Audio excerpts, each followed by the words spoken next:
Let's get into it. All right. So I'm a little nervous. Of course. But promise me you're not going to think too much into the story. That's unfortunately something Yeah. Okay. Well, try your best. Okay.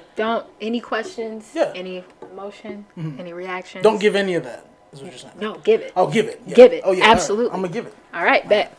So this is a story all about how I ended up in a psych ward somehow. Today? 6/27/2020. Recently? Recently. That's why I was gone for the 4 days. So we were talking on social media. Mm-hmm. Then you said, I need to go for a second. I was in an ambulance. When you texted me that? Mm-hmm. I texted you. I texted a few other people just to, let them know I was going to be gone, but not giving too many specifics. So. Whoa. Yeah. Okay. Yeah. I'm with it. All right. Yeah. So, let's see. Let's start. So, when did I tell you about what happened with my baby dad, my baby father? There was a couple. It's amazing. You're not even from New York, and you. Hey, thank you. Yeah, thank you. How was that a compliment? No, you're not from New York. Where did you get father from? My baby father. Mm-mm. Yeah, I pride myself on that. No, that's Jersey. Hold up. All right, whatever. Anyways, so so 6/25. So. As you know, for the viewers, I am 22 years old, and I am recently divorced. It's crazy. We have a 5-month-old daughter, and so now we're navigating the perils of co-parenting. Yeah. And so 6/25, I won't go into too much detail, but I went to pick her up, simple pickup, and it just went left, extremely left, about an arrangement. And it kind of fucked me up because when I was married, it was a sacrifice in and of itself. Right. And so the fact that I had to come to terms with my current reality of being a wife that I didn't really want to be at the time and being Muslim, that's a whole different conversation. And now I'm not that. Yeah. Now I'm a baby mom. Okay. Yeah, it's a stigma. And so it kind of just fucked with me. So after the argument, it got really, really, really bad. And I was just driving, and I had the baby in the car, and I was just like, I was driving home. I was like, what is my life? Mm-hmm. I just thought, I was like, I don't want to be here anymore. What made you? When was this? It was when the argument. No, when did you say that? After I left the apartment. After the argument happened, I got in the car, I had the baby. What was the argument about? Like, what took us there? Because you can't just jump in. Right. You know what I mean? I'll give context. Mm-hmm. So, I'll just say, motherhood is hard. Of course. I mean, I have no right to even say, of course. Right. You know what I mean? Yeah, it's so hard. Right. And given all of the things that I had gone through, it just took a toll on me. So, we had an arrangement where he gets her Wednesday and then every weekend. That's what he wanted. Right. And so we had to make some adjustments. And so I picked her up on that. We made an adjustment to where I would get her Thursday. No problem, whatever. So I got her Thursday. And then it would double over and it would be his weekend to get her. Now I already felt bad because I was like, damn, he got her an extra day, it is his weekend, but whatever. I needed a day to get the house together. Your day, a you day, a me day. And it really wasn't even a me day, it was just a day to be productive, a necessity day. Yes. Okay. And so I told him, I said, hey, just pick a day when you want her. You can pick Saturday or Sunday. You don't have to get her for the full weekend, but whatever. He didn't like that. He didn't think it made sense. He should keep her and all this other stuff. And that's and it just exploded. Hindsight's 2020. I just had no patience. Right. And I just kind of was like, it just frustrated me that he was objecting to me. Yeah. Already compromising. Yeah. And from there, it just exploded. And when we argue,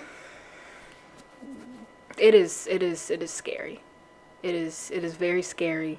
It's like we don't know each other, who we were to each other, who we are to each other. It doesn't matter. Both ends. I'll be honest. We both are very volatile. Yeah. And but I didn't want it to be that way. And I definitely, after all the shit that I've been through, I definitely didn't want co-parenting to be that. I mean, I'm sure you didn't even think of co-parenting to start. I mean, no one plans a kid and be like, you'll be great from afar. No. You know what I mean? I mean, that's what's still to this day. I'm like, dude, it fucks with me. Yeah, and it definitely fucked with me that day. So, yeah, after the argument, I'm surprised the cops didn't get called. I mean, it was just so... Over the phone? No, in person. In person. It became in person? Yeah, I picked him up. It was... So it was normal, hey, I'm coming to get the baby, came to the house, said, hey, pick a day, by the way. Yeah. Just turned. So this was all in person. And so after it was all said and done, I left, put the baby in the car, drove home, and I just was not in a good space. So that was on Thursday, and then Friday, 6/26, I was just on autopilot. I think as people, when we go through things, there's always a moment of, I wish I wasn't here. Yeah. I think everyone can relate to that. Yeah. But you get out of it. Yeah, you jump out. You jump out. Yeah. I could jump out. I wasn't jumping out. And that was scary for me because I have always been able to jump out. Yeah, quick. I was in a haze the whole Friday. And I was still trying to operate.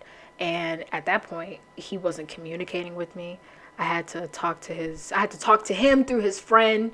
What? Yeah, because he just wasn't. I still didn't know if he was gonna get her. His friend said he was. Like it was too much. It was too much, and so that was Friday. Just operated as normal, whatever. Yeah. But I was still majorly depressed and just like I don't want to be here. And then Saturday, like early morning, like around 1:00, I was laying with the baby, and I just was so sad, so sad. And so I called my mom and I said, Mom, what do you think I should do? Yeah. And like I explained to her, I was like, I just don't want to be here anymore. Wow, you were able to say that to a parent, a black parent? I mean, that's not a thing. A thing, yeah. Not in this, maybe 50 years down the line, when social cognition is more accepted. That's right. Amazing. Okay. Yeah, I gotta give my mom props for that. Yeah, that's a lot of people just shun their kids. I was like, what do you complain? You got a roof over your head, right? You know what I mean? Yeah. And wow, yeah, I didn't even think about that. Oh, I didn't even think about that. Oh, what? As a Jamaican, what? You got your damn mind. You're crazy if you think that I'm gonna. Actually, that happened. So we're gonna jump right back in. Yeah. So I was in middle school, and they were talking about social sciences or just psychology.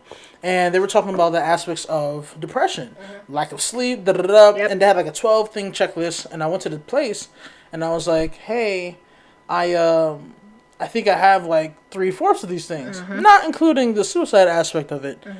So they called me to the office, called my dad, said he can't come back in here until he goes to the psych ward. My dad came back, lost his mind. Was like crying, like he was crying, like, yo, I do all this stuff because he works so hard to provide for me that I now realize that's how I provide for people that I care about. I work hard, I show it in any physical way, emotional way you want me to show it. And I'm like, yo, I'm okay, Dad. You have to listen to me. He's not hearing that. He's hearing he might lose his son for some nonsense. Granted, it's middle school, so much shit was happening. Right, middle school's tough. They didn't know how to extrapolate the issue, so they just had to deal with it as a troubled kid, so to speak. So we went to the hospital. The lady was like, nah, he's good. They gave me some ass chicken because the food there is terrible. And they were like, nothing's wrong with this guy. They're like, he's a regular kid. And I've never brought that up again. And it's amazing. Wow. It is so amazing that you brought that up now that I think you won't be able to wait to say what I have to say. Go ahead, continue. Actually, I had to take a coronavirus test. Wow. Yeah. Anyways, where? Was it throat or nose? Nose. Shit hurts. All the way up. It's your, like, it goes, it hurts, like, days after. Oh, my gosh. So y'all need to seriously stay the fuck inside. Yeah. Like, for real. Especially with these numbers. They look No, disgusting. they're looking crazy. Yeah. So, yeah, as socially aware as I'd like to think I am, I didn't even think about that, how privileged I was to be able to do that as a black woman. Mm-hmm. Anyway, so yeah, Mom was like, you need to check yourself in. Because she also was like, this isn't you. And it wasn't. So there's it's called Net Care. Okay. And it's just like a holding place if you have any type of suicidal thoughts. Doesn't matter if you have a plan. Doesn't matter. I didn't have a plan. I didn't want to. But the thought of not being here was so strong. And so her and my father drove me there. Yeah. Checked physically drove you there, not physically. Like mentally drove you. They physically drove me there. And dropped me off. Mm-hmm. And the social worker, she talked to me. I slept overnight there. Mm-hmm. I explained to her what was going on. She said, oh, you have postpartum depression. I was going to ask you, was it postpartum? Yes, it was postpartum depression, anxiety. I've always struggled with anxiety, though, even before. So she said, well, you need to, what we're going to do is we're going to send you over to a mental health facility that has more capacity than this, obviously, because it's literally just like, it's like jail. What they had me in was pretty much jail. Wow. And, you know, we're going to transport you via ambulance, and you're just going to stay there for a few days, get some therapy, do what you need to do. This was my first time ever doing it, so I just was along for the ride. I still was in a daze. It didn't hit me what was going on until I was in the ambulance. But when you say, okay. Yeah. I was about to say, when you say hit you, are you talking about the aspect that you need help, the aspect that you cried out to say that you needed help, the fact that you acknowledged that help was a necessity, besides of just saying, you know what I mean? Like, yeah. You know what I mean? I think me needing help hit me. Yeah. And then the severity of it, because I was sitting in an ambulance being transported. I didn't even think I was safe to be dropped off. I was involuntary. We'll go more into that, but there's a thing of involuntary drop off, or you're admitted into the facility, and that's when you check yourself in. So I was pink slipped. I was on suicide watch. And at no point in time in your head are you thinking about the stigmas of suicide? Gosh, yes. Oh, I was about to say. Yeah. Hell yeah. I was in my head. It hit me in waves. So I was like, I was still in a daze when I got dropped off at the Net Care. And I was just zombie. I was like, yeah, just was checking them off. Yeah. And this all happened like less than 6 days ago. Yes. Now, there's a light at the end of the tunnel, though. A huge light. Oh, I'm sure. And we're going to get right back into the tunnel after. Yeah. But it didn't hit me until I was at the actual facility that I was like, oh my fucking God. Were you saying, what did I do? Huh? In your head, were you like, what did I just do? Yes. Yeah. I was like, it was never this deep. Oh my gosh, I could have got over it. Yeah, I was like, whoa. Yeah. If I knew. So when so that's when I texted you. I was en route. Yeah. And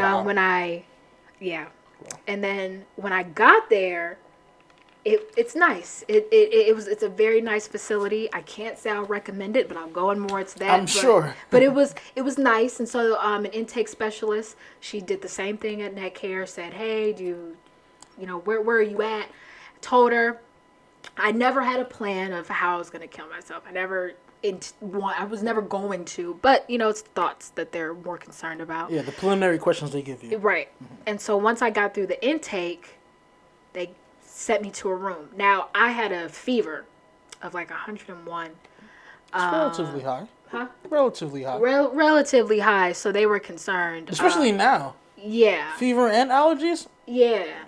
COVID. So that's why I got the COVID test. So they were like, all right, okay. We're going to send you to your room. You can't come out until we transport you to the hospital. So just stay here. So I was just sitting there. And so no phone, no nothing. No phone. They take your phone. They take everything. You have no search you down, I'm sure, if you have any sharp objects and shit. Wow. Yeah. And so I was just in a hospital gown. One of the nurse aides came in, and I told her, I was like, yo, I gotta go.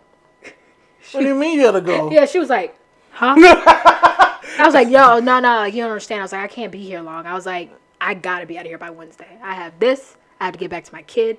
I was like, so I don't know who you gotta talk to, but I can't be here. It's funny because the concept, and there's a lot of irony behind the humor, and now you have no idea. Yeah. And it's cool that you have no idea because I had no idea this would even come up. But the fact that you're like, yo, I gotta go. I have things to do. 24 hours ago. What fucking thing was there? You know what I mean? So to speak.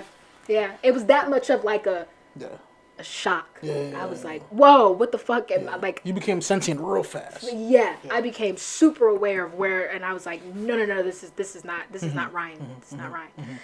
My world. And she was like, she said, okay, well, first of all, I got there on a Saturday. You're 72. They have to hold you for 72 hours. It does not count on weekends. I don't know why. I have my theories. It does not count on weekends. So Mondays when your 72 hours starts. I was there for a total of 4.5 days. And I said, well, I got to be out by Wednesday. And so I was just sitting there and I was just collecting myself. I had to let Amir's friend know because he still wasn't talking to me. Does he know? Yeah, he knows now. He's sorry, I'm sure. I think so. We had a good conversation yesterday. We had actually a good conversation. Sorry, I don't think I'll get a sorry out of that. But I do think he's aware that I was in a place. I was in a place, and I think he can relate because he was there too.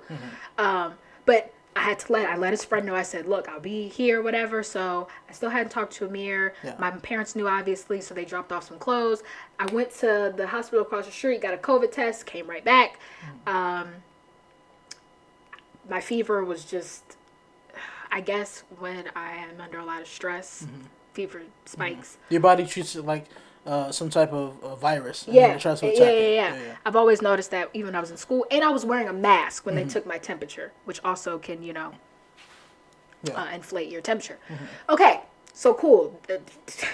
So I'm in the room, and I'm just like, this is fucking crazy. Yeah. Like, what the hell? How did it get here? Yeah.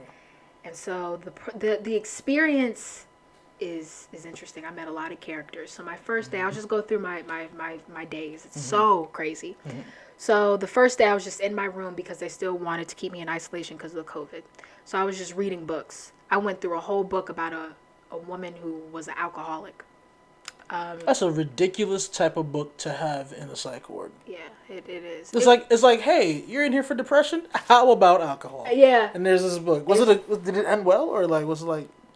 It was like a crash and burn. I wasn't. You weren't even there. I wasn't satisfied with the ending. I'll be honest with you. What was the ending? Fuck, we didn't even know the title. What's that? What was the ending? Just was she was an alcoholic, and she got to like her mid-40s and just kind of still wanted to drink alcohol, but just didn't. And I was like, oh, okay. Yeah. So anyway, yeah, I was like, well, I mean, all right. Luckily, I'm not, there. Yeah. So that was my first day, just reading books. And then this is the journal.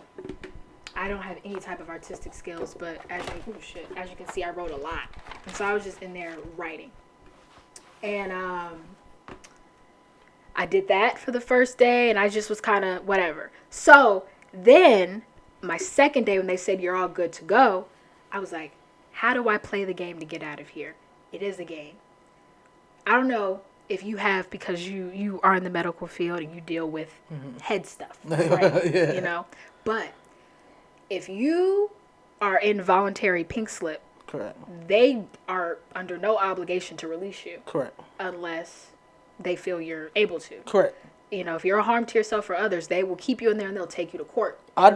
It'll be on your record. If you tried to leave. If you're like, this is how it goes. So someone schooled me because I was like, yeah, I'm going to leave Wednesday. They said, are you pink slip or are you voluntary? I was like, I'm pink slip. They said, don't act crazy. If you're voluntary, you're voluntarily saying I'm going to stay for the treatment so they can keep you for like 7 to 10 days. 10 days being the max. So. Holy mackerel. If they deem you are not able to function, they will keep you and they'll send you to court and it will be on your record as some type of criminal thing or some type it'll be on your record. Yes. They told me all this. And I was like, okay, so I have to play the game. Mind you. But wait. So, wait. Yeah. So, in your head, you're saying you have to play the game. Yes. Why are you saying you have to play the game if you're not the thing is, within playing the game, I was also getting the help that I needed. Okay. So if that makes sense. So I realized one thing while I was in there, without a doubt. Yeah. I want to live. Period. There is no, I don't know, when I thought about it, I was like, when I got here, I don't know what I'm doing. I don't want to be here. No. I realized quickly, I was like, I want to live. There is no not being here. I have a purpose. I have a daughter.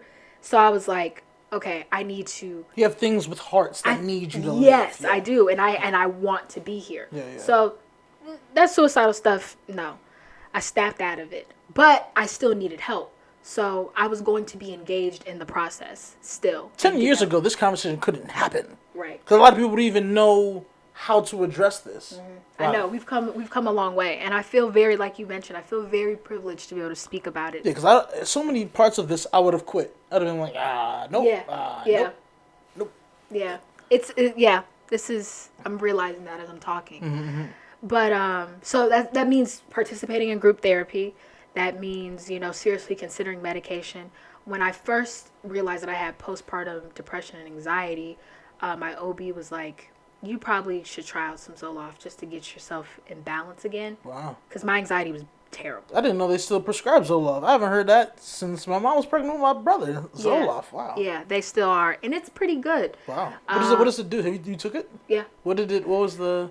Before I came in here, it kind of just brings back the serotonin in your brain that was missing. That's just zapped. Yeah. And it just gives you more energy, gives you more focus, and kind of cool. Because when I tell you my anxiety was terrible with the whole COVID stuff, just having a baby. Mm-hmm. I mean, me and the baby were on shutdown. That's my biggest fear. I was like, yo, how are you going to do this as a mom? And yeah. My biggest was like, how does anybody have a child in this? Yes. It's like, it is. When was your daughter born?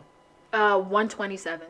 Oh, so when it hit the news, you were in labor. I was in labor, and I was just, and that's when one of the things I said, I was with hand sanitizer and all that. We were prepared because I was not playing, so we didn't fall into that whole trap of stockpiling because we were prepared, and so my anxiety was already bad, so I took the Zoloft prior. And I just stopped because I couldn't get into a rhythm. But I felt good enough. I was like, the OB said, you don't have to take Zoloft for the rest of your life. Sometimes it's just to get the serotonin to jump back. Yeah. So I was like, I was cool. I wasn't. Because life kept kicking my ass. So, yeah. So getting back on medication and just socializing, journaling, different methods of coping. So that's how you play the game. You have to show that you are able to function, and they have to talk to you and sit down, and they have to assess. And so that's how they said, if you have to get out of here, then that's what you need to do. So I said, I'm going to do that. Because like I told the therapist, I said, this is odd for me. And that's why my mom was concerned. When I was in college, shout out to you recently graduated. We need all our black women. We need all our shout outs. Shout out to all black women. Thank you. That's what kept me going, was my studies and the things I was involved with. Mm-hmm. It made me depressed when I couldn't do that. So I said, if I'm in here and I miss a podcast, I miss some, you know what I'm saying? Mm-hmm. Then it's going to be bad. Yeah. So from Sunday until Wednesday afternoon. And today's Friday. Okay. I played the game. But I'm so much better for it. I have no idea how you're here right now. I'm fine. I've not even wait. Not even like on a planar level. I'm talking about physically. Not even you sitting in this chair to do this. I don't know how you're doing this. I don't know. I almost don't know why you're doing it. If you just walked from skating or you peeked over the fence, you know what I mean? Mm-hmm. And you were like, "Oh, I have obligations. Oh, I'm gonna do it." Mm-hmm. Do you think that push to I'ma do it can you're not giving yourself the actual rest you cognitively need? No. Okay. And the reason because that no that's a bold no for you to say no coming from Monday, Wednesday, now this is Friday? The reason I say that is because I had so much free time while I was there. I got a lot of rest. Oh, that's nice. Oh man, yeah, I got a lot. Like I got a lot of rest. All you could do was read, journal, and color, and sleep.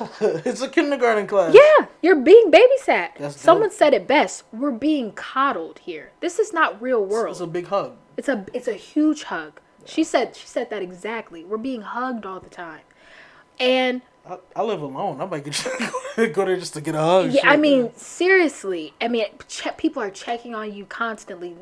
People care. And everybody knows your name. That's cool. Everyone. It was like, hi, Ryan. Yes, everyone. Hi. People, I didn't, because the nurses' aides, they would come in and they would shift, and they'd be like, Ryan, are you ready to get your bite? I'm like, I don't even know who the hell you are. I didn't even know you made the switch. I was just talking to Sarah, and now I'm talking to Jessica, you know? Kimberly, I don't know who you are. So it was, and I didn't like that. Yeah. Because that's not real world. Yeah. And I'll tell you what, how I knew, I checked in with myself. Because my mom said, Ryan, don't rush. And I thought about it. I was like, I could stay here. My insurance covers it. I could stay here if I wanted to. But then I thought about it. I said, what drove you here? What actually drove me to that place of, I don't want to be here anymore, was I had to turn down 4 job offers because of childcare. 4 good jobs that I wanted. Out of college. Wanted me. They were like, yeah, we good. Because of childcare. Because the COVID. And also. And they couldn't work out some type of maternity leave off rip? No. At all? Were they business companies? No. Nonprofit. So they were already. And then the COVID stuff, it was already remote. Yeah.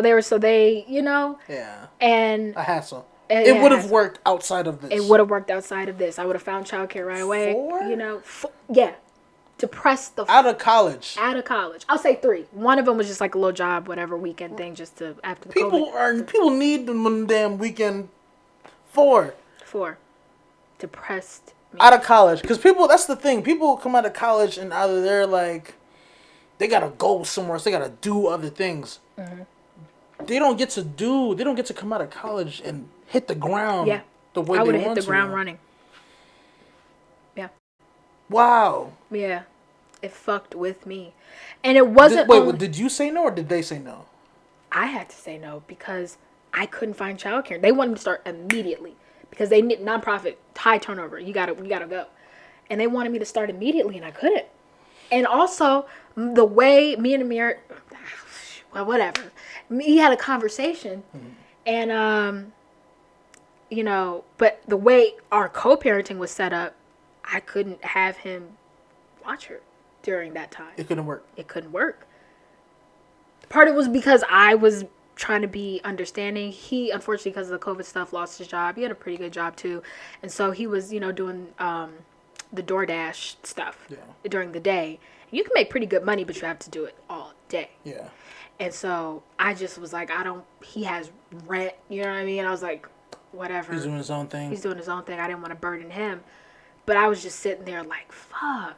Yeah. And so that I checked on myself. I said, what really got you? It was that. And so I said, well, I can't just stay in here. Real life is happening.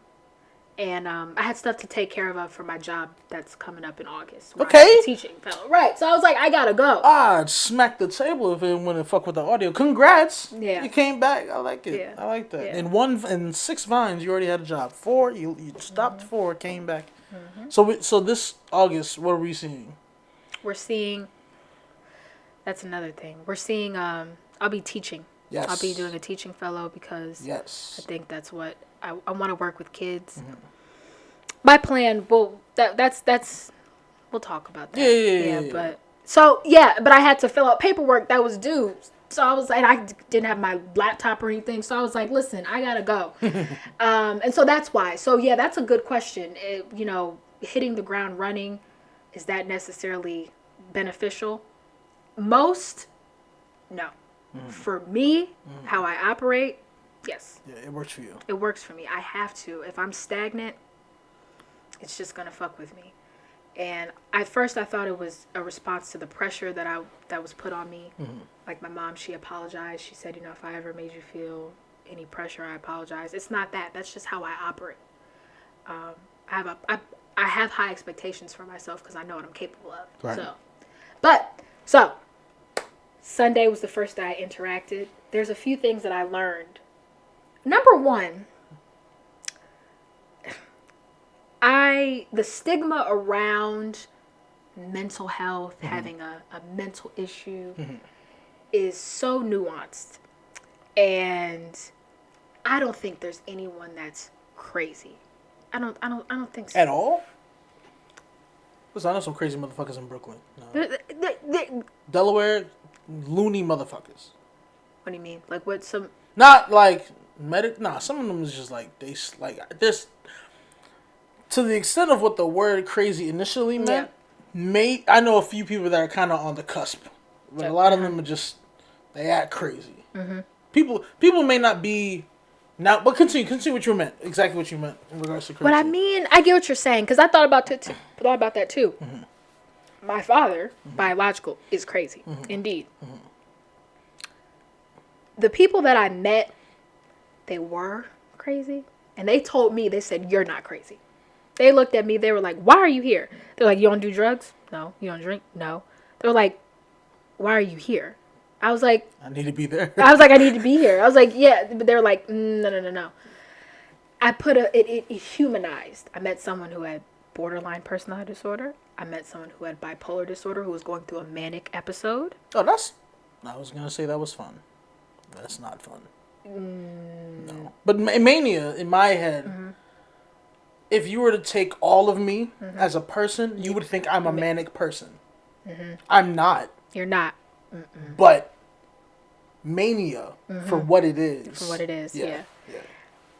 I thought I was too. Because when my father, when he did what he did, that's another story. But when he did what he did, I was like, there's something to that. You know, a human can't just do that without some explanation. So people were like, well, he has bipolar disorder, he has this, that. And I was like, do I have it? Because I'm his child. So I would talk to some of my counselors on campus, and they were like, I don't think so. And they described this whole mania thing. And I was like, I'm manic. I can stay up for a few days, do paper, do stuff. No. What I saw was scary. What I saw was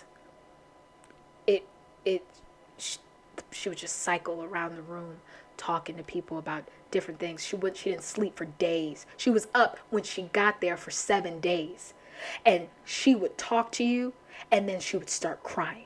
And then she would stop and keep going like nothing happened. And then go to the next person and do the same thing. Oddly enough, I have a lot of experience with this subject. Really?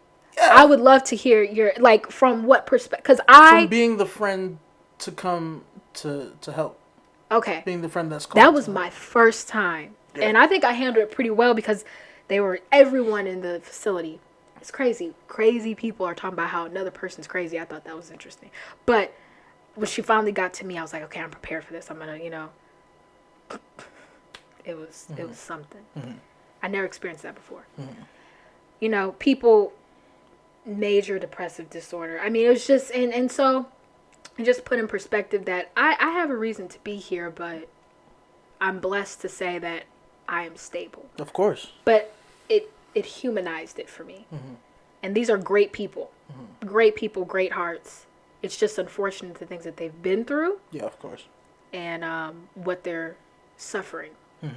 And then also it was an addiction treatment place too. So mental illness and addiction kind of goes hand in hand. It's interesting they have a lobby. Kind of like a smorgasbord of mental illnesses. Hey, co-mingle. Let's see what you get. That's really what it was. I would hate that. I'd come there with a checklist. I want a little bit of that. I don't want that. Anyone, you could find anything. My roommate was a beautiful white girl who, she didn't say, she probably suffered from some type of body dysmorphia. She had one of the best shapes. Really. As objectively or I think you'd have to say and be like, she's nice. You have to say wow. You gotta be like, she's nice. You're nice. She had nice hips, but it was there. Good. Everything was there. Everything was there. Except pretty. Yeah. She thought she was fat. I mean, to the point where it was like, this is dangerous for you to think this way. I know. I am very familiar with that. Yeah. And you could just tell she was so insecure. It was just crazy. It was crazy. Yeah. It was an experience. I don't know. Any questions about the experience, the day to day? I can give you anything you want. So, what made you? You're good. Okay. I should pick it up. So, what made you like come out? Like, what was your first interactions coming out? Like, how did you approach the world again? Because what happened, and unfortunately, many people, this was impossible. You took the world, said pause. Yeah. Play. How did you come back to? Because in my head, I've lived in New York for the majority of my life. So the play button on New York is a lot faster than it is in Calm, Ohio. So what was that play button like for you? That play button, a lot of things in my head needed to work itself out. So I have this thing where, I don't know, you have an inner voice, right? Of course.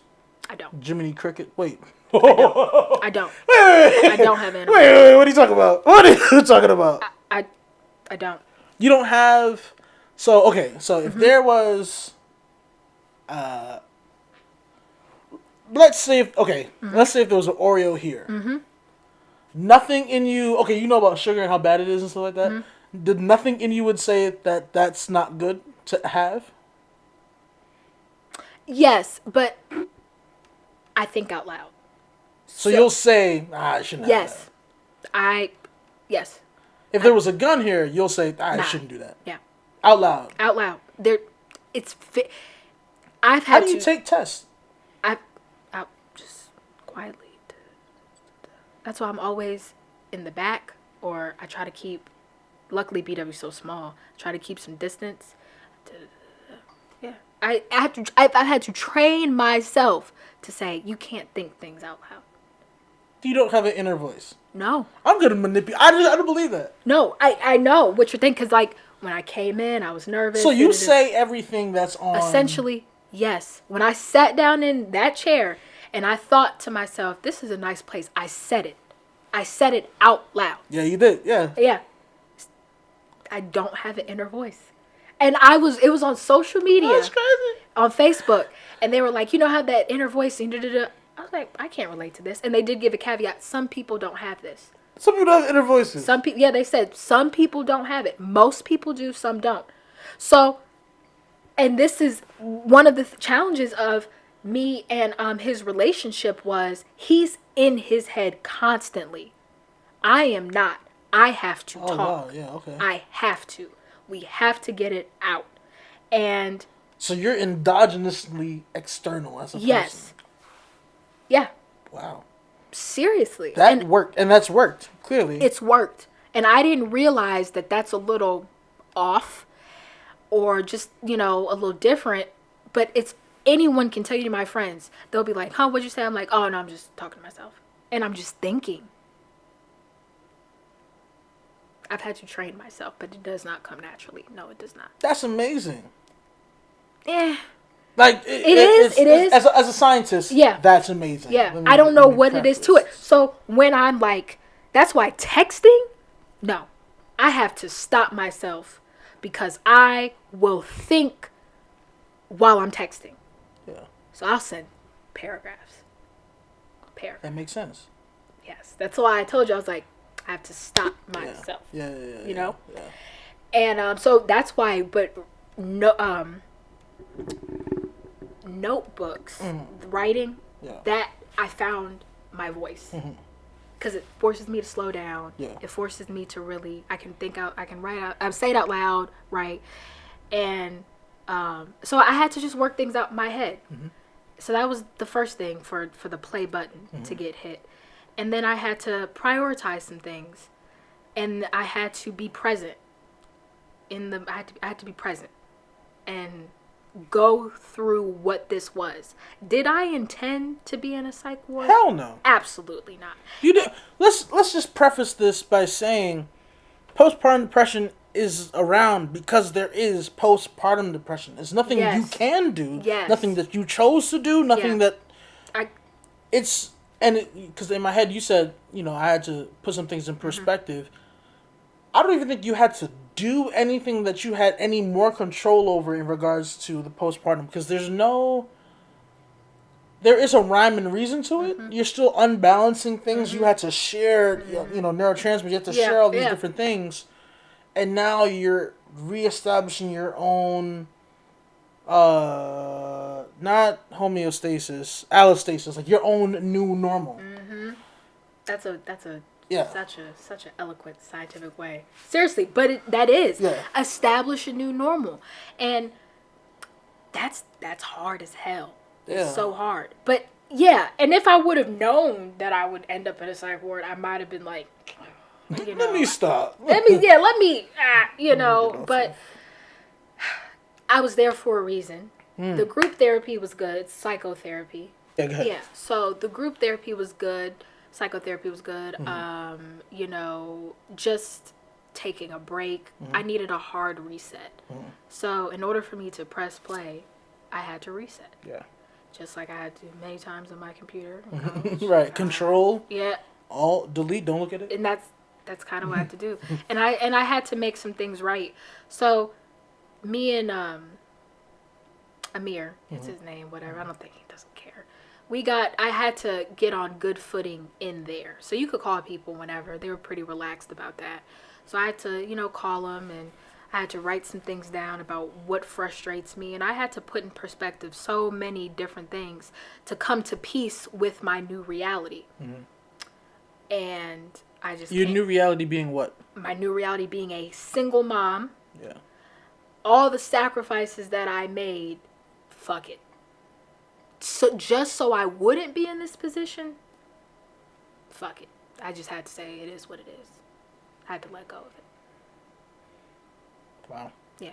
And I know none of this. This is all, we're all learning this at the same time. Yeah, that's why I said I needed to be genuine. Wow. Because I didn't want you to think too much about it. Yeah. I just had to come to peace. And so we're good now. We're good as in you. Me and him, we're good. No.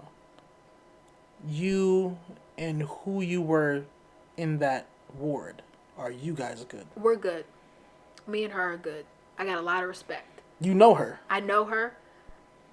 And you know she's a person. Yeah. Okay. I know she's a person, and I know she was so desperately crying out for help. Because she really was. How long have you never spoken to her before? No. Never. And I thought about that. I wrote in here, I was like, I wore a mask because in two parts, how I naturally just am. How I've been as a child. I am a naturally ambitious person. I am too. Right. And there's nothing wrong with that. So I'm gonna work hard. You're damn right. And I'm gonna push myself. But you can reset sometimes. You can take a break and you can talk to people. I wasn't doing any of those things. Even when I was in my most vulnerable, being pregnant, away from home on a college campus. Senior year, trying to graduate, putting stones together. Right, doing a whole thesis and, you know what I'm saying? Like working, like that was a lot. And I had just totally neglected her. Totally. And I was like, postpartum, yes, but I did have the tools and the resources and the support to talk to someone about it. I just chose not to because that was my cope. I told you a while ago, my therapist, one of the few that I've had, says you even have a therapist. That is not even a concept to me. I'm realizing I'm privileged. Yeah, very much so. I have a lot of privilege. But one of my therapists on campus said, somewhere down the line in your childhood, you just said it's not worth bringing up. More than likely, if you've continued this way, then you just feel like it's not worth it.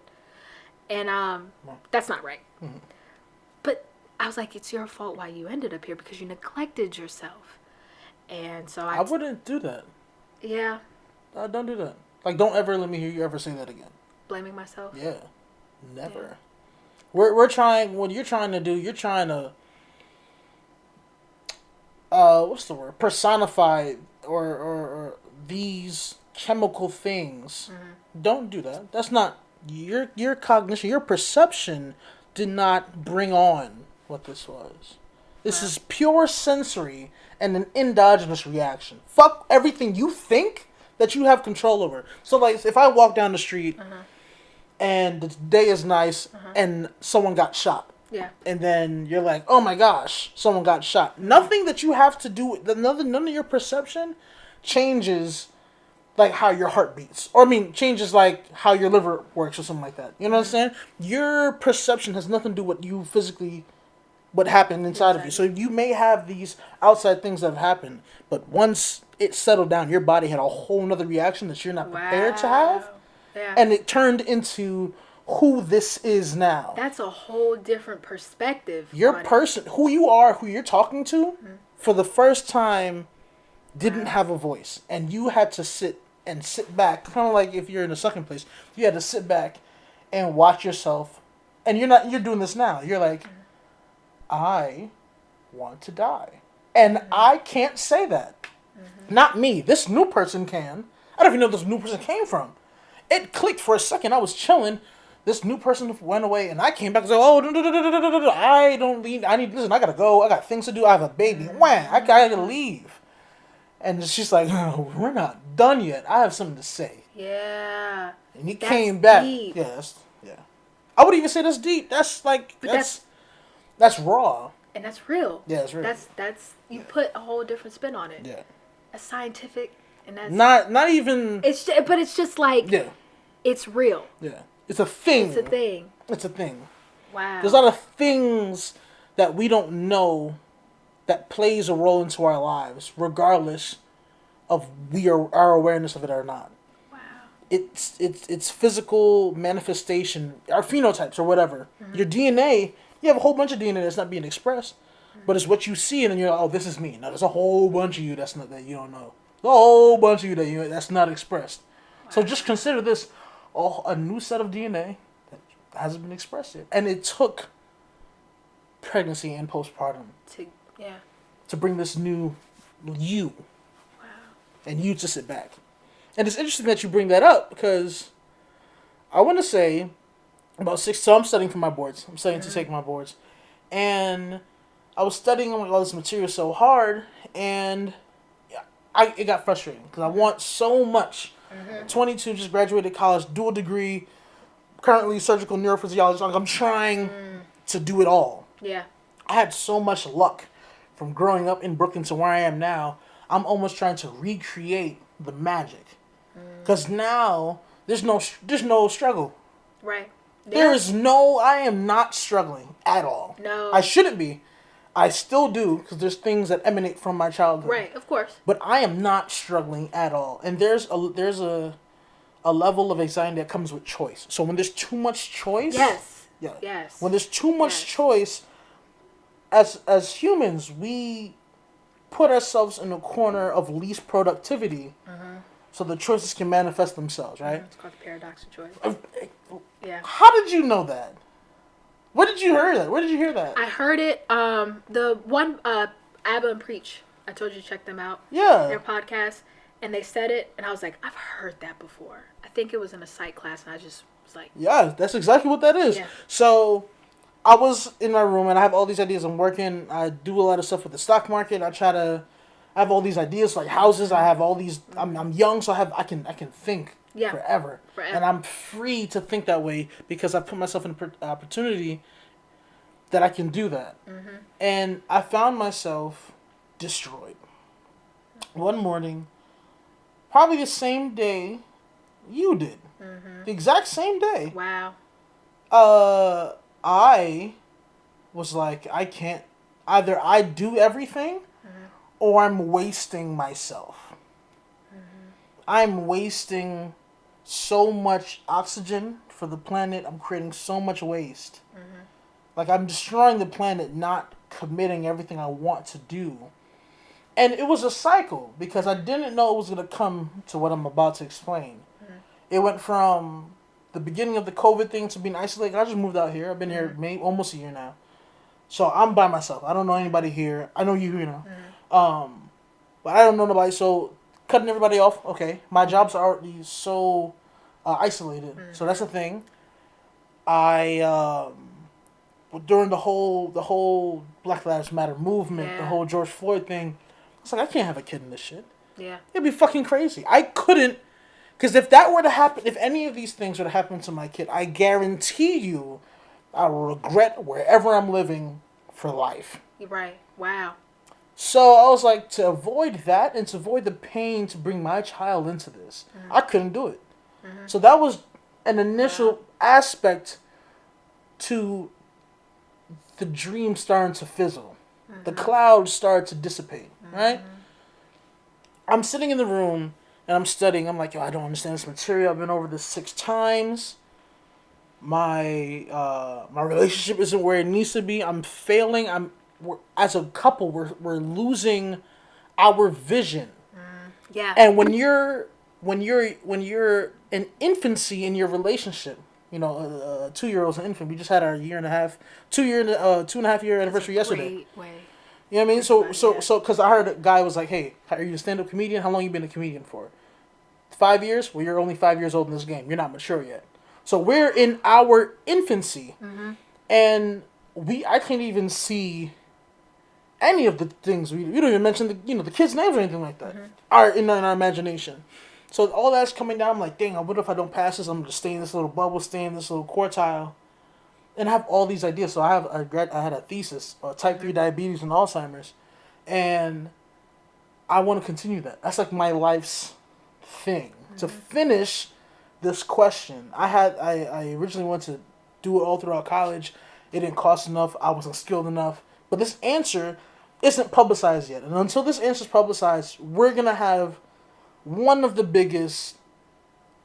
Well, I was going to say, we're in a pandemic. But we're going to see at least, a couple 100 million people with a debilitating neurological disease within about 60 years, just strictly based off our diets. Right. Definitely talking to the calling the kettle black, so to speak. But I was like, I'm not going to be able to get there if I can't even get over this shit.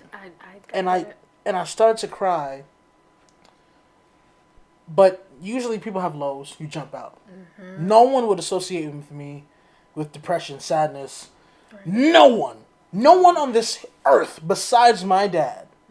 And he wouldn't even. He was just like, "Oh, let's just hope that's a thing. Right. Let's just never bring it up." Like when right. I remember, what's his name? Sean Kingston. Sue was click. It was done. That's it.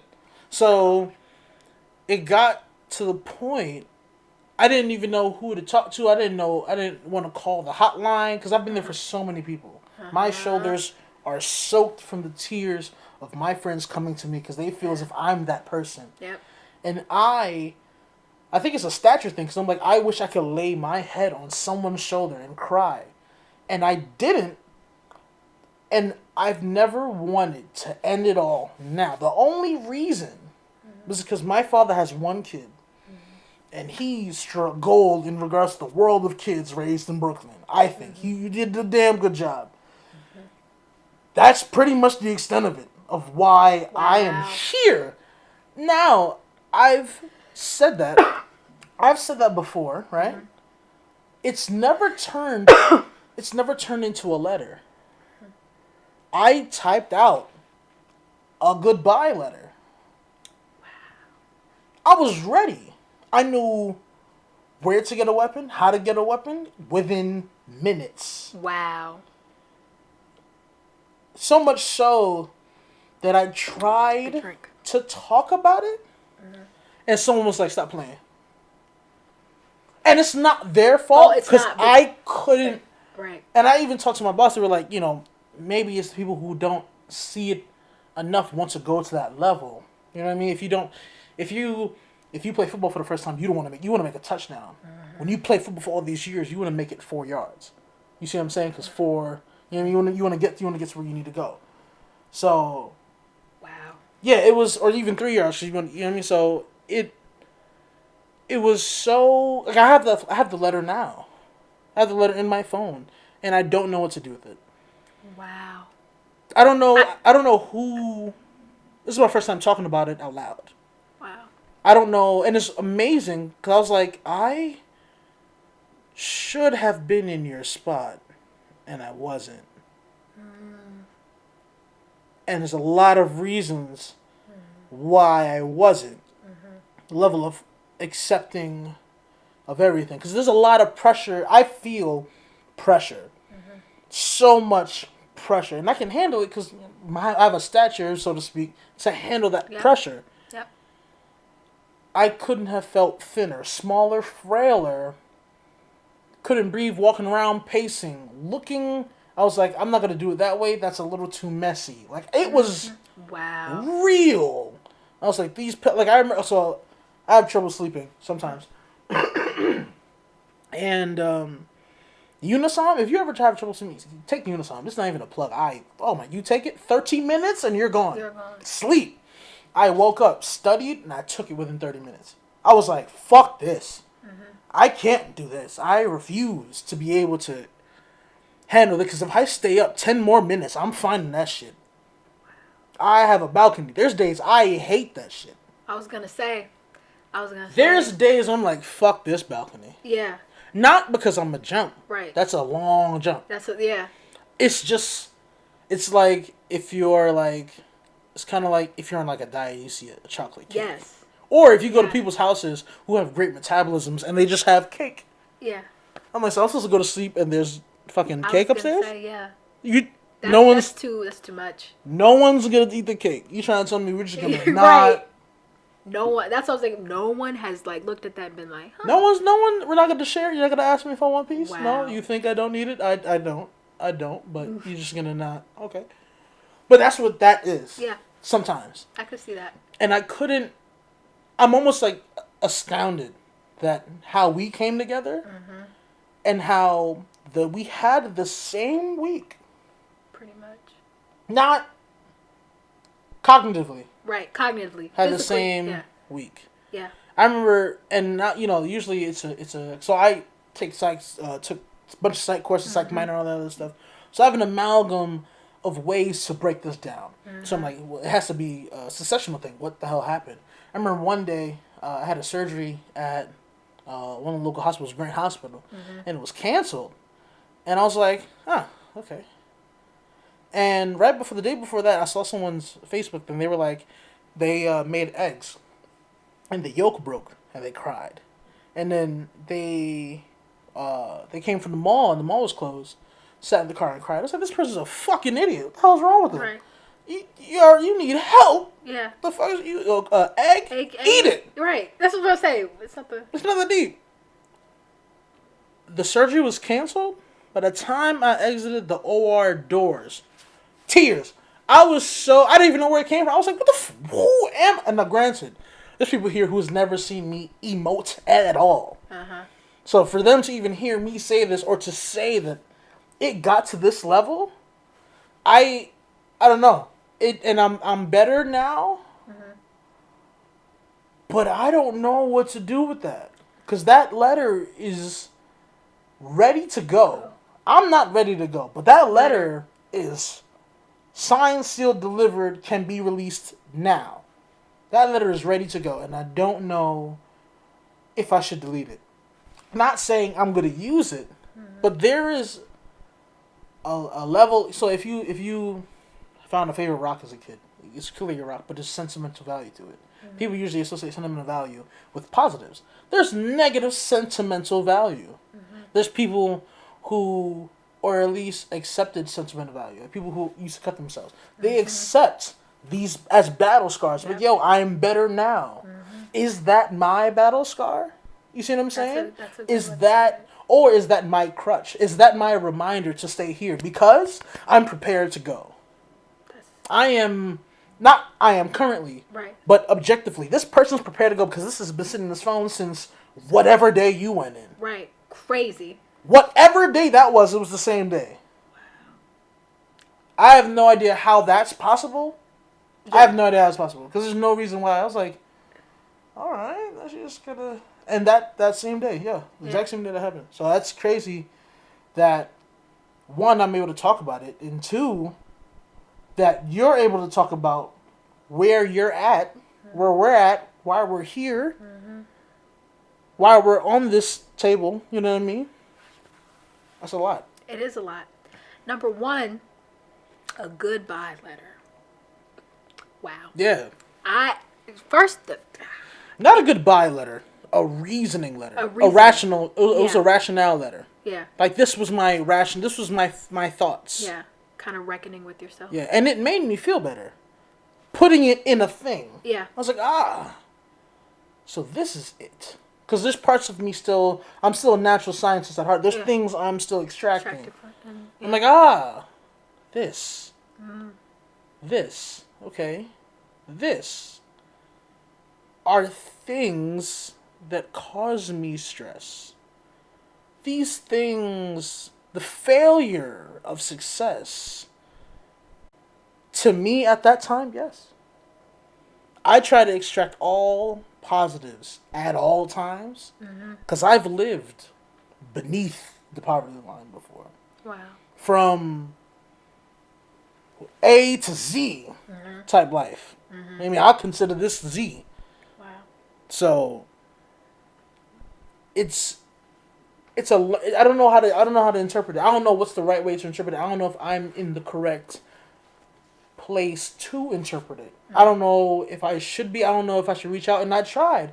I remember I came out here. I remember saying, "Oh, how do I even find like a psychologist?" You know what I mean? Like, how do I find a therapist? They're like, "It takes like 18 months." I'm like, "Sheesh, fuck it, where do we eat at?" You know what I mean, so to speak. Yeah. You know what I mean?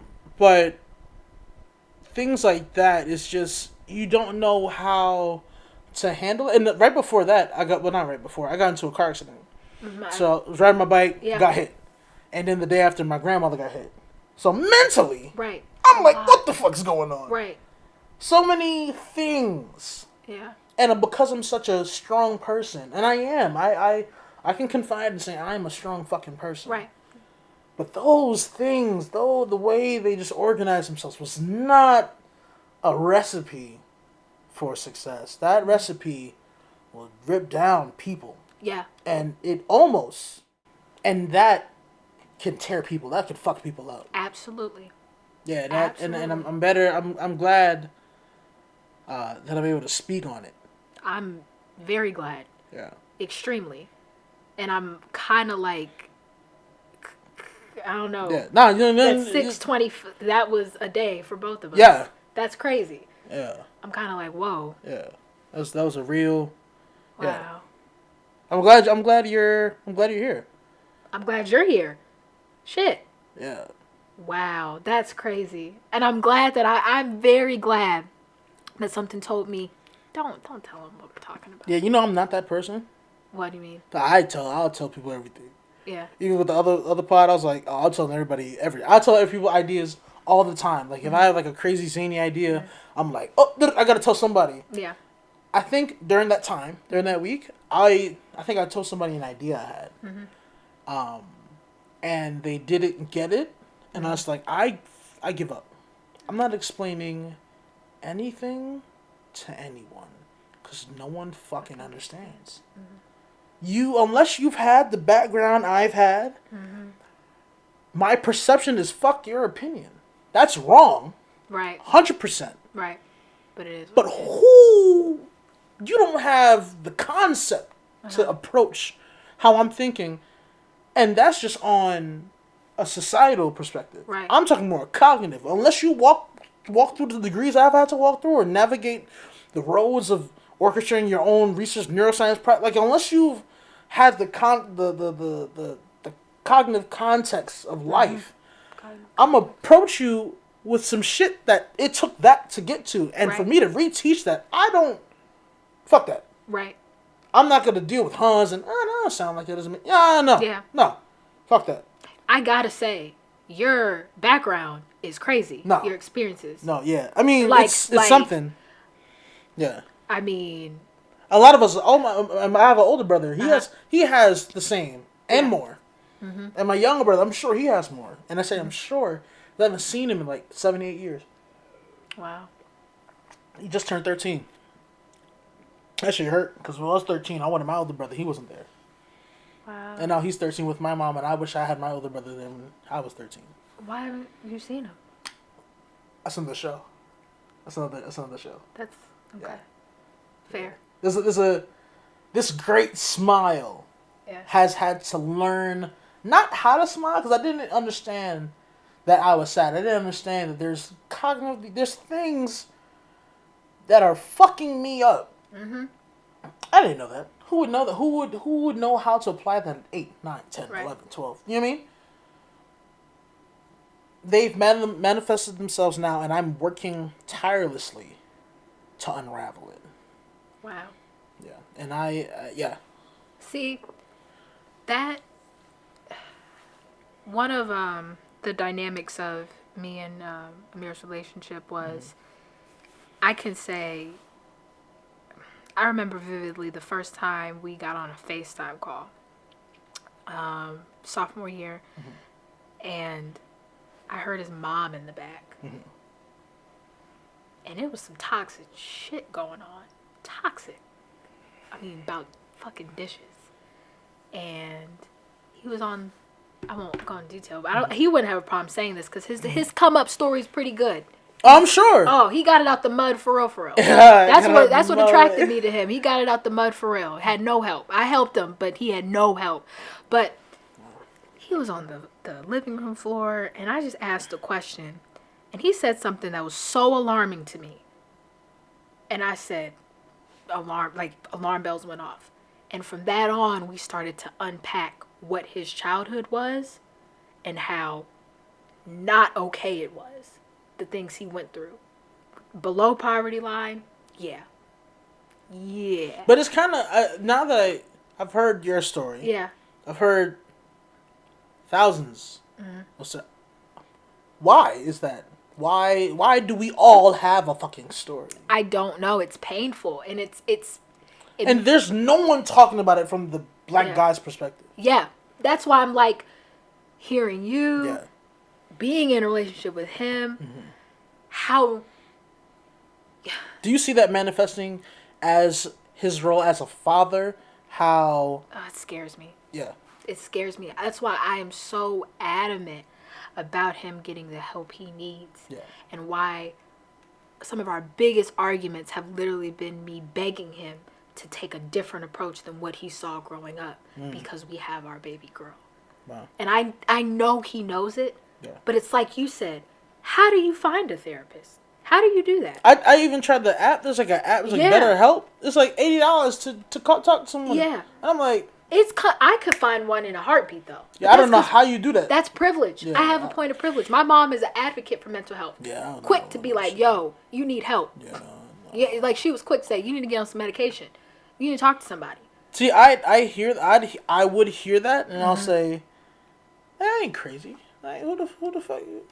Do you know who I would take it so defensively, and it's because of my upbringing. Like, there was so much that I couldn't extrapolate, trying to understand who or what I was dealing with.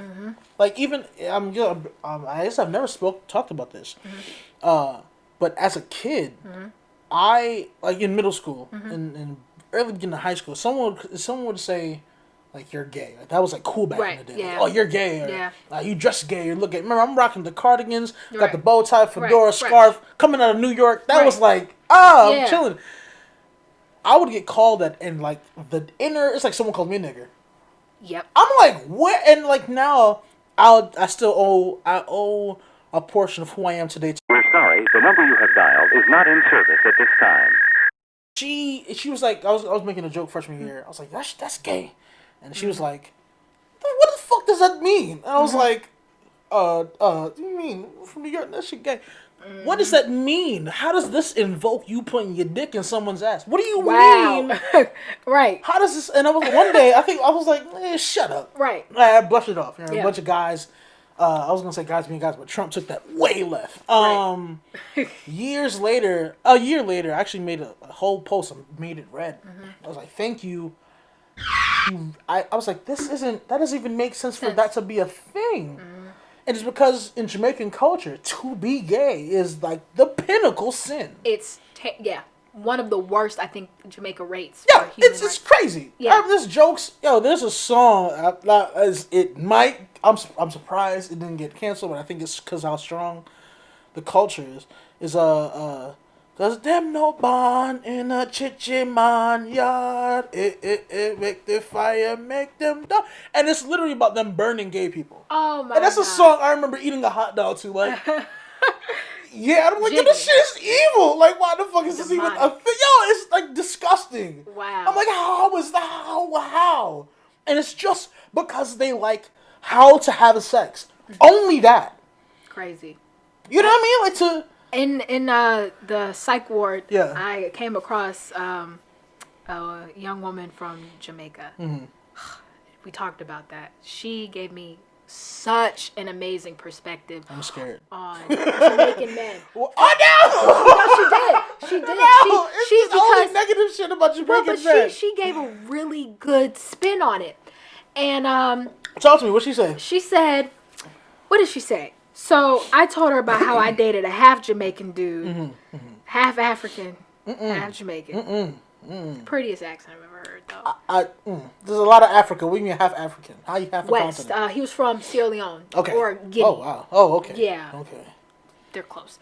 And so she said, I wouldn't advocate dating a Jamaican man. Wow, that is. She said it's because. She said Jamaican men have such toxic misogyny. Like they are told that it's not okay to express their emotions. They don't know how to treat people.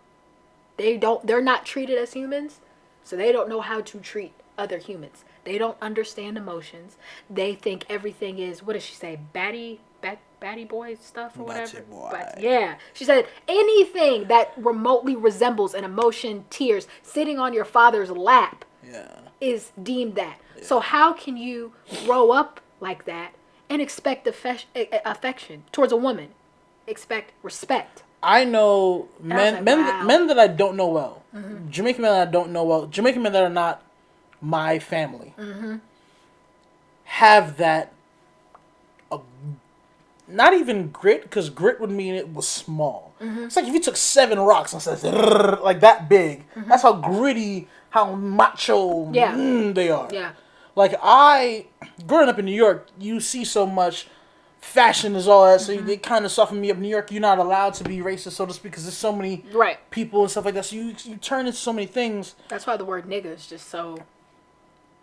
What do you mean? In a way, well, anytime someone non-black, so let's say they're from Washington Heights, I think that's where like a lot of the Dominicans are from, whatever. They'll just be like, we just say nigga. You can't tell a person from New York not to say nigga. There's no racism. That's what they said? It. Oh my god. Yeah, that's kicked in the throat. Really? Well, no, not. There's certain, I mean. The way they said it was, there's no racism behind it.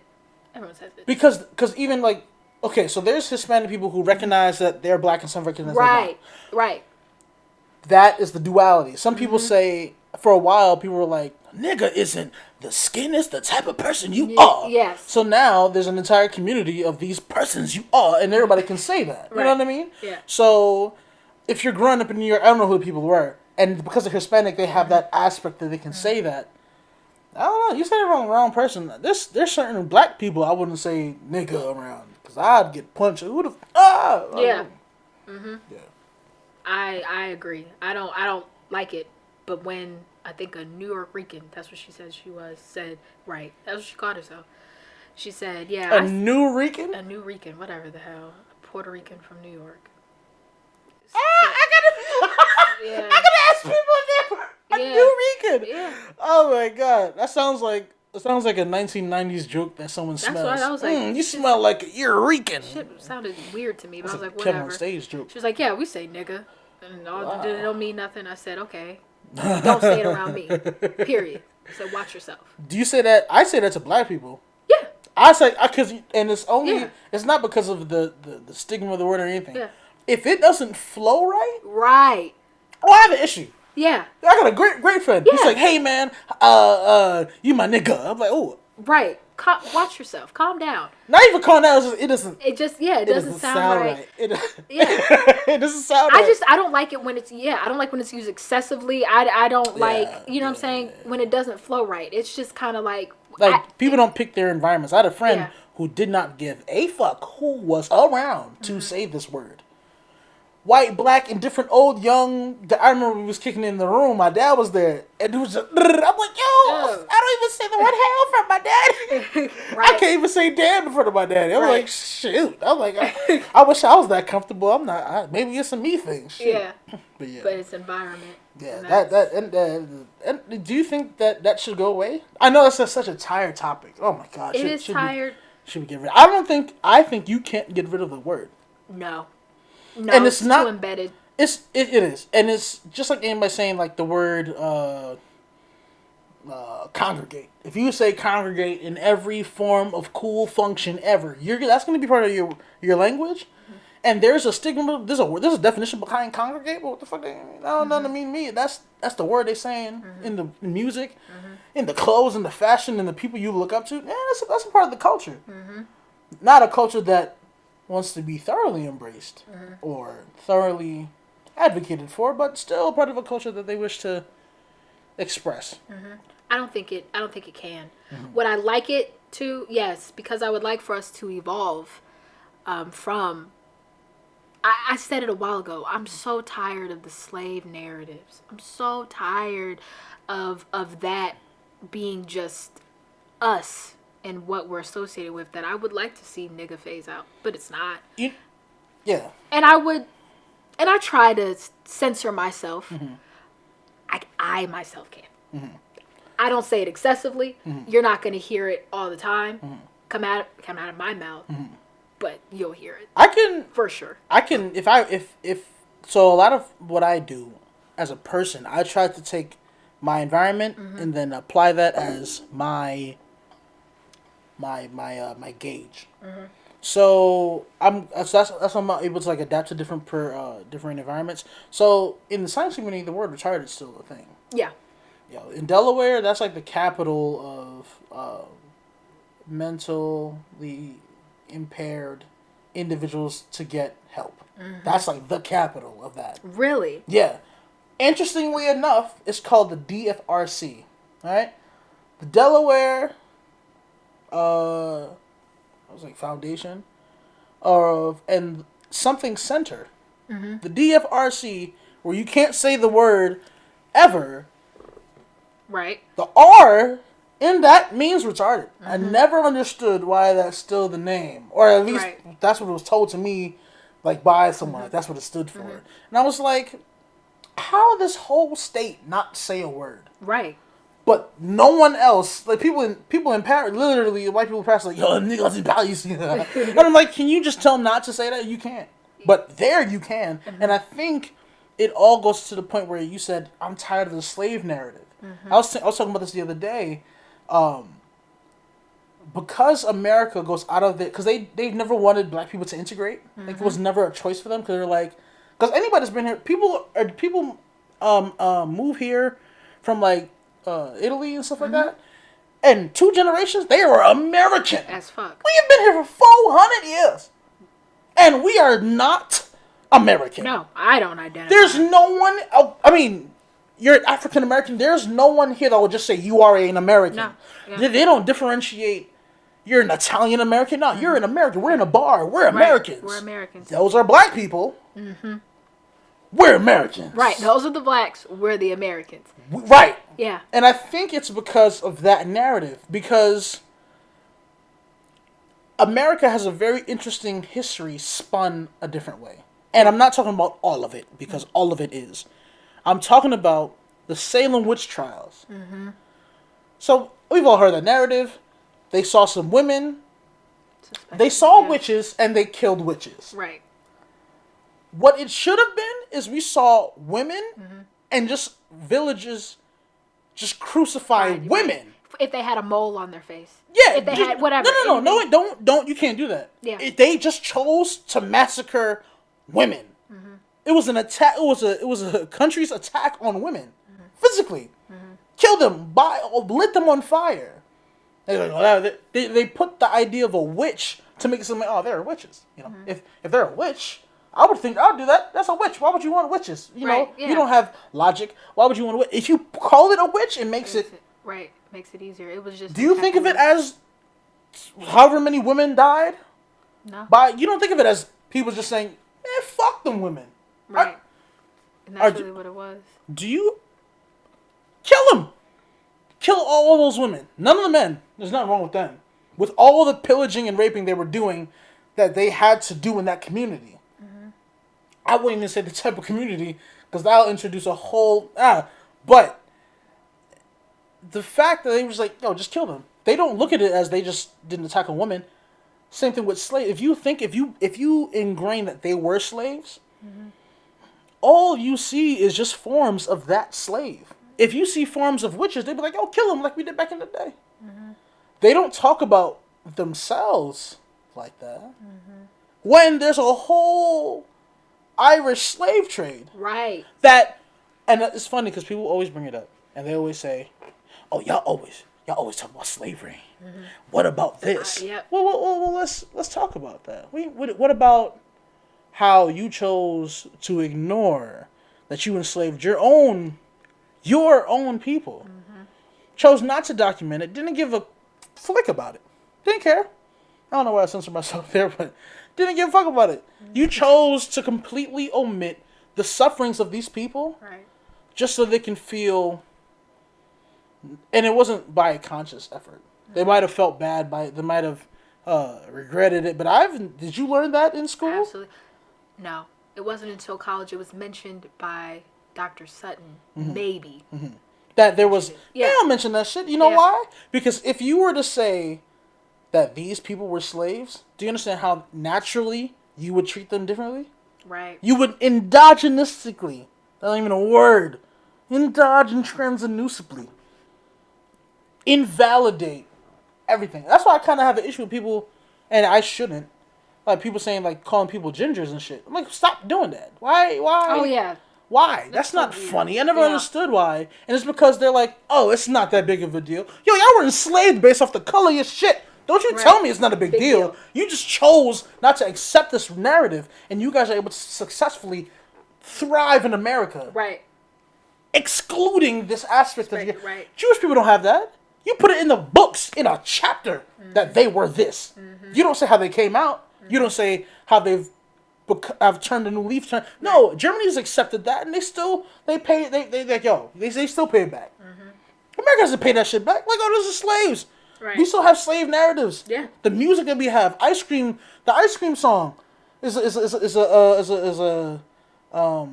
you know the ice cream song? Dun dun dun dun dun. Dun dun dun dun dun dun dun dun dun dun dun dun dun. That's a slave song. I said, bring on the niggers, ha ha ha ha. Watermelon niggers, ha ha ha ha. Like, it was called the ice cream. Watermelons was considered ice cream for niggers, and that was a song. Oh my! Someone sat there and said, "All right, we see these people. Let's make a song mocking them." So much so, produced by Columbia Records. So much so that that's just a common song. How many times have you ran to the song? Like, oh shit, gotta get me one of them nigger cones. Shit. You know what I mean? That's the equivalent. I didn't know that. That's crazy. But that's something that's like they chose not to tell them that because that's the past. Mm-hmm. But y'all don't past anything else. Right. You still treat us like we'll beat the shit out of you like we did. When did we objectively say, man, we'll attack you guys? Right. There's a lot of impoverished nations that should be doing that. Yeah. You just chose not to put that narrative out. Yeah. Wow. I don't know. It's kind of it's. I don't think we'll get rid of the word because it comes from a history where it was once okay. Mm-hmm. It was once okay, and the perspective of how it was okay, which a lot of people don't even understand why it was okay to say that. Mm-hmm. You know what I mean? The people don't even understand why people say folks. It's a German background why people call people folks. That's a type of person. It's a type of class. So black folk, white folk, queer folk. That's a type mm-hmm. of. It's a word brought in. Wow. And same thing with the N-word. It was a word, and I say N-word referencing the ER. Mm-hmm. That word was brought in to describe this set of people. Because it wasn't originally us. They wouldn't call Native Americans that because it wouldn't make sense. Right. Man, don't even get started, man. Yeah, that's a whole... Because That's a whole generation. And the thing is, that's what spurred the idea of me not wanting to take my kids to school. I've learned so much outside of the 12 years. Mm-hmm. We've been in school for 12 years. Nobody in this country can speak Spanish based off the schooling. Yeah. I can. Tyler and I went to Spain for a week. We flourished out there because of the little Spanish that we took. But what are we learning? We're learning the beautiful history of America. Point to me a chapter that's beautiful, and I will show you the demise around. There's a whole age called the Gilded Age. America's entire indoctrination is a Gilded Age. Don't tell me how big credit cards were and how big Apple came out when the crack epidemic could be its own fucking textbook. Facts. Listen. Hey. Listen. Gave me an idea. Maybe I should make one. Make what? Oh, yeah, you're a teacher. Oh, yeah, you're different. Would you make a black textbook? Absolutely. How many volumes would it be? There should be a black encyclopedia. It would have to be. Download... I would buy a 50 set from every single word ever. Mm-hmm. From go to O, look at the Oklahoma bombing. Go back to O, look at the Wall Street. Going back to P, look at the Philly. Go to B, you look at the P. Go to S for syphilis. You know what I mean? Yep. Wow. Well, you think you could do that? Could I do it in my lifetime? I could start. If you created and pass on the torch and the framework. Yeah. No, I don't think it has to be generational. I'm talking about in like 10 years. Create a whole. If you got 10 people, 10 PhDs in black environmentalism, in black socioeconomic disparities, in black wealth, could you make that? I was trying to think of a cultural thing that kind of, I don't know the words. Yeah. Potentially. It could be done, and it needs to be done. It would take a lot, because I'm still learning so much. Yeah. And sometimes... We're all still learning. We're all still... Right, because there's so much they withheld intentionally. That is by design. Quite intentional. Quite. And it's by design. But it's honestly, like, in some of the classes in my independent reading, I would just sit there and have to just process it. I have to put my book down and just think about what I just read. And just how the magnitude. It's crazy. It's crazy. There's a story. I think I had an online teacher. I think it was my last year of college. One of my favorite professors. I wish I got to shake her hand, meet her. It was an online teacher for history. I forgot her name. I did exceptionally well in that class. I love history. And the way she broke down slavery, I was like, fuck this chapter. Listen, I'll tell you, anybody you want to name, there's a ship. It starts with an A. Someone with dreads and smells like roots and essential oils know the name of the ship that had the first recorded or the last recorded rebellion, slave rebellion. Reading that, I was just like, dude, the power I'm getting from this alone. That we stood up, rocked the ship, turned the ship, did our own thing. I'm like, why have I never heard this? I wanted to know this. If you're going to talk about history, why are we not objective? Right, we're going to talk about it. Let's talk. Let's talk about it. If you want, if it's the past, then let's talk about the past. Why are we afraid of talking about it as if it's still... No. Right. I think that alone... I think it's strategic that there's not... Because there were quite a few rebellions. Yeah. Quite a few. Yeah, of course. A lot. Yeah. And I feel like, of course, obviously, that's left out because even in those stories, that's empowering. Yeah. Very much. It has to be. It shows that slaves could overpower... Yeah. When you think about it, abso-fucking-lutely. Yeah. I mean, and I'm sure, and I remember as a kid hearing about these things. Yeah.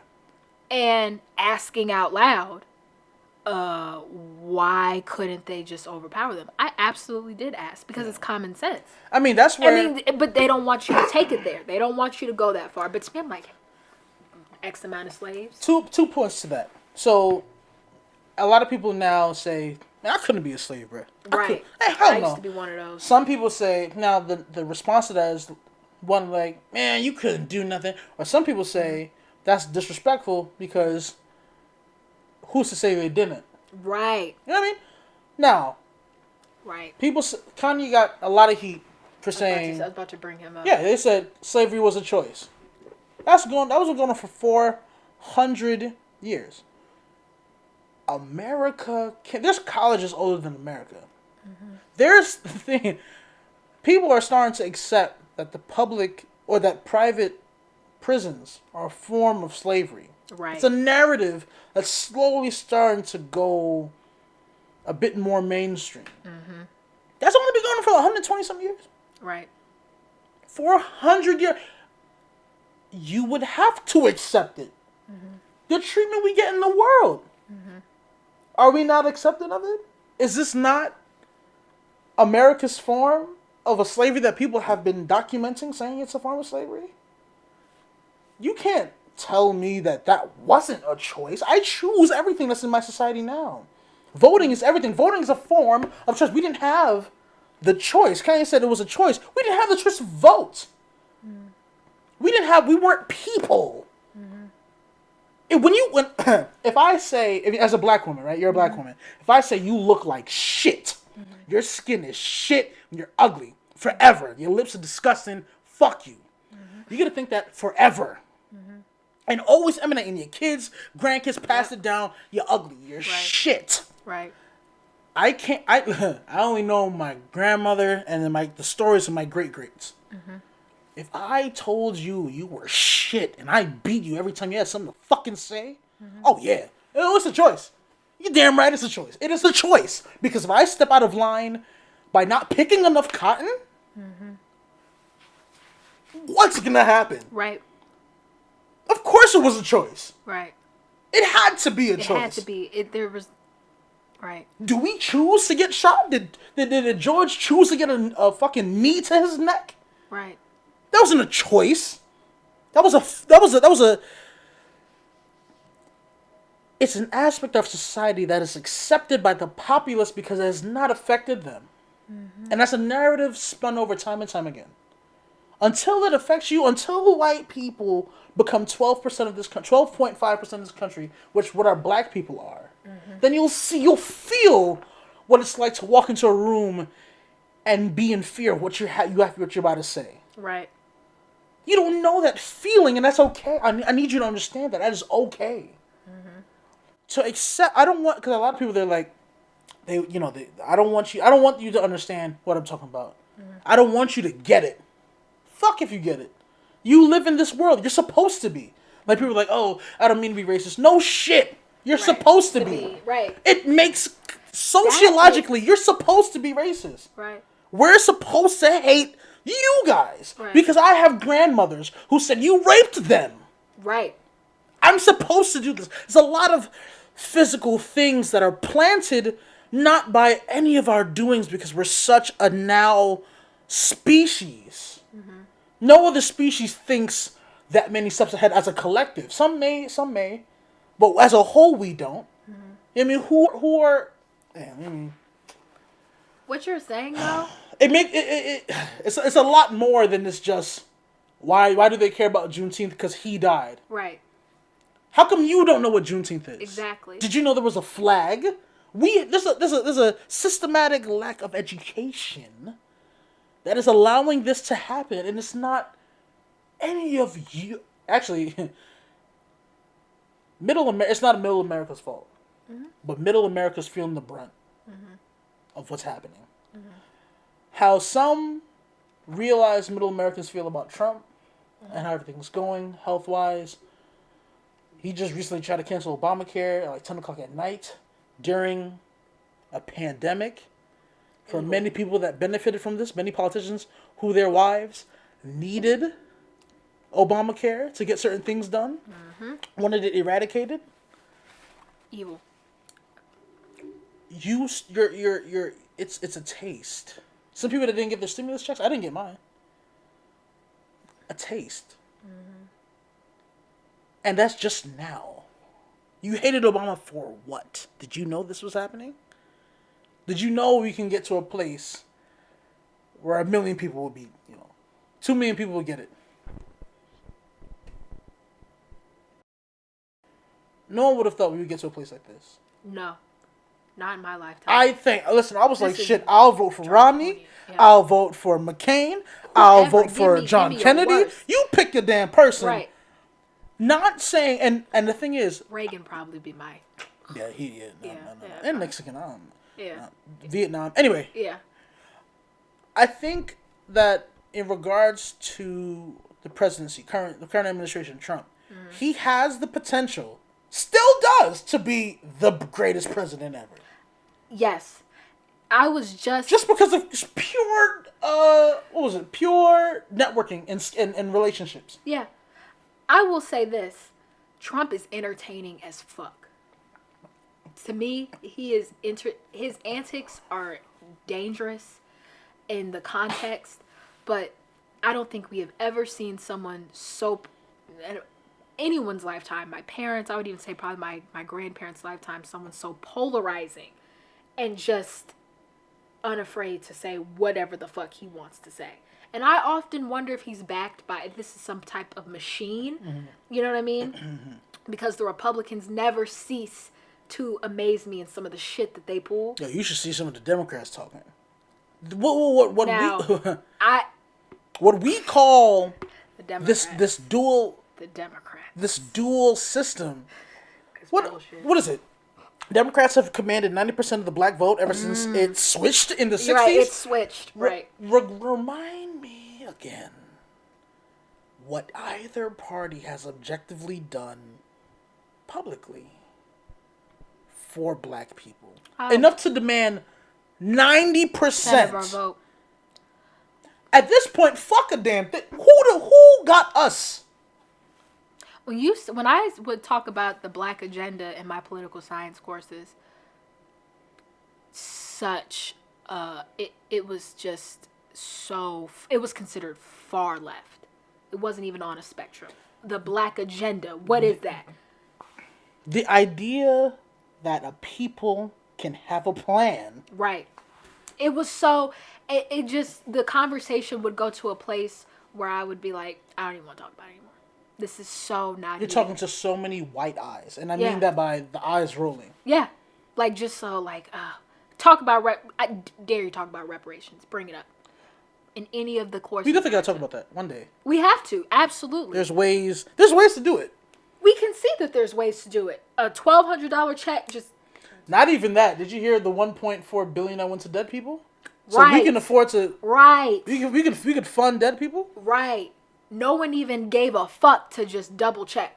They were like, wait a minute, before this 1.4 goes out, let's double. They didn't give a fuck. Well, the way that went down is, so the way they developed the software to send it all out was from 2018. So everybody Because of the tax return. so everybody who died, because I think what's the rate of the rate of humans? I think it's 3-2 or 2-1. I think it's 3-2 now. Every 3 born, 2 dies.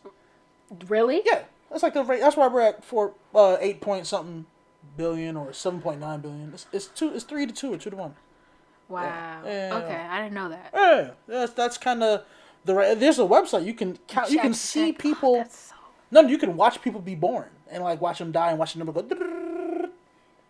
And in regards to the COVID thing, they use that information, and I recently did my taxes in 2019, so that's why I didn't get it. So everybody who died post 2018, right. they're still in the system, and they need to upload it and update it to the government. I'm sure people from 2015, so that's why so many people got checks that passed away. You know, people die all the time. Right. So even, I mean, if you look at it objectively, people will die today that won't get the next check that they can't account for. Mm-hmm. They paid taxes last year. Right. That mistake can happen, but the fact that we have mistake money. Right, that's what I'm saying. The fact that we are...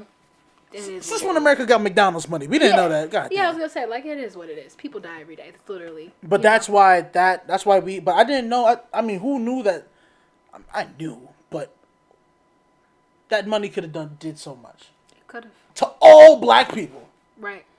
We're not even going to talk about what the current $1 billion given to police reform are going to do, or who's going to see it. In my head, to fund the police, you'll just use the money to bounce it all back. Mm-hmm. You want us to reform? We'll just use the money you told us to break down the system. Mm-hmm. It's not that hard. Right. There's ways you can hide this money, and they're almost failing at it. Absolutely. A lot of what you learn, pretty much, which is why political science kind of just, as I have it as a minor, but as a major, whatever, I veered off. A lot of, you're just learning about how America just fails at so much. And you cover it up with this fake optimism and this hope that our system will one day kind of fix itself. Right. But I think for, as an immigrant, as my family, I'm first generation, all that stuff, I still have to mentally salute that flag. Because that flag, I've been to where we grew up at. In Jamaica? Yeah. What part? First Hill and Lucy is right there where my dad's from. Okay. It's country. Really in the back. Very rural. Very rural. Rural's not even the word. You gotta go up a hill. It's like a mile long. It's just your ankles just like on this the whole time. Ooh. And I didn't even know Jamaica was hilly like that. I didn't. What? Oh man. Oh, but I mean, I'm talking about like just sidings of like roof sidings. There's like that's the kitchen table. Like tire. I mean, it's an impoverished nation. You know what I mean? Teeth perfect though. Everybody's teeth perfect, perfection. The young woman we talked about having babies here. She said her husband, how she got there was so typical Jamaican woman. Said she was gonna burn the house down with him in it. Well, I didn't even know that was. I want to say that. I want to say I don't even know how that's a typical Jamaican woman, but because I'm trying. The way she said the way she explained it, and I was like, I've connected the dots. I said, yeah. You wasn't playing, but she said that her husband was here in America, and she chose to have her baby in Jamaica. She said, I'm not having my baby here. She said our healthcare system, America's, is terrible. She said it costs so much money to have a baby here. It is bad. Yeah. Out of all the 30 developed nations, America is the worst. Yeah. Objectively, it is. I mean, it was in Time magazine. It was the first issue for 2019. We are objectively the worst country, and we cost the most. Right. However, you do not want to get a scrape in any of these impoverished nations. This is something that other Jamaicans, my family, have told me. Do not go to a hospital in Jamaica. Really? She said... I don't know who the fuck she knew. I don't know which part. Where'd she say? I don't give a fuck what part. I don't know. It just nowhere. No. And no. No. Well, she was adamant. She said, I'd rather have my baby in Jamaica. She didn't get an epidural, though. I laughed when I asked. She was like, we don't do that. Well, there's aspects of like, I mean, they've been doing it for such a long time. Yeah. They know how to rock that out perfectly. Exactly, right. And I understand the perspective of, it's my people, it's safe here. Yeah. There's not a bunch of white people. It's all my people. They understand if I'm saying I'm in pain, they're going to recognize me as a black woman in pain. Yes. Right. You know what I mean? So. Right. But you would say, no, don't go to a hospital. Oh, okay. Not at all. No, not at all. Okay. No. But we got to talk about more. Yeah, we do.